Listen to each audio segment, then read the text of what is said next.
ગુજરાત રાજ્ય મહિલા આયોગ વિભાગ દ્વારા નારી જાગૃતિ માટે એક નારી અદાલતનું આયોજન આજે કેશોદના રણછોડરાય શિવ મંદિરના પટાંગણમાં કરવામાં આવ્યું હતું। ગુજરાત સરકાર મહિલા આયોગ દ્વારા આયોજિત નારી જાગૃતિના અદાલતમાં જૂનાગઢ અને કેશોદમાંથી 108માં તથા અભ્યમ વગેરેની સેવાઓમાં ફરજ બજાવતા મહિલા કર્મચારી બહેનો ઉપસ્થિત રહ્યા। આ તકે મહિલાઓને પોતાના રક્ષણ માટે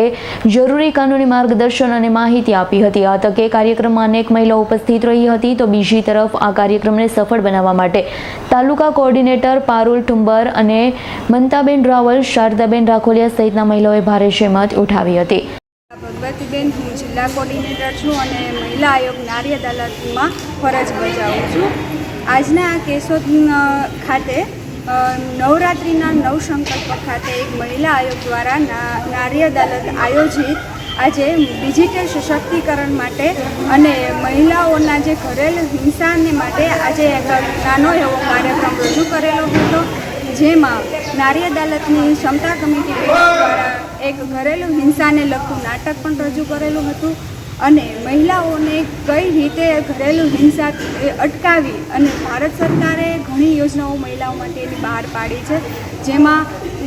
એવા અમુક મહિલાને અને બાળકોને લગતા કાયદાઓ ઘડવામાં આવેલા છે અને ઘરેલું હિંસા અધિનિયમ 2005માં જે મહિલાઓ માટે એક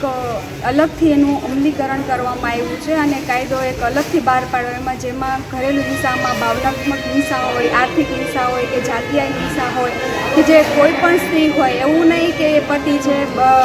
પત્નીને માટે આ કાયદો લાગુ પડે છે, પણ સમાજની દરેક દીકરીઓ અને સ્ત્રીઓને આ કાયદો લાગુ પડે છે, જેમાં પત્ની છે એ કાયદામાંની રક્ષણ માટે જઈને ઘરેલું હિંસા એક અધિકારીની એક ઓફિસ હોય છે, જ્યાં જઈને તે પોતાની અરજી લખાવી શકે છે અને પતિના ઘરમાં જ તે રહી શકે છે, જેના માટે એને રહેઠાણની સુવિધા ઉપલબ્ધ કરવામાં આવે છે, પછી એને કોઈ ડાક્ટરી સારવાર છે એ બી આપવામાં આવે છે। એટલે આવી રીતે ઘરેલું હિંસાનો જે કાયદો છે એ સ્ત્રીઓને રક્ષણ આપે છે અને મહિલા આયોગ છે નારી અદાલત એ બી બહેનોને કાયદાકીય માહિતી તેમજ જેને થતા અત્યાચારો ઉપર એક અવાજ ઉઠાવીને પોતાને આત્મનિર્ભર બને અને પોતે સ્વાવલંબન બને એ માટેની યોજનાકીય માહિતી પણ નારી અદાલત દ્વારા આપવામાં આવે છે। રાવલિયા મધુનો રિપોર્ટ, S9 ન્યૂઝ, જૂનાગઢ। અમારી તમામ માહિતીથી અપડેટ રહેવા માટે જોડાયેલા રહો S9 ન્યૂઝ સાથે।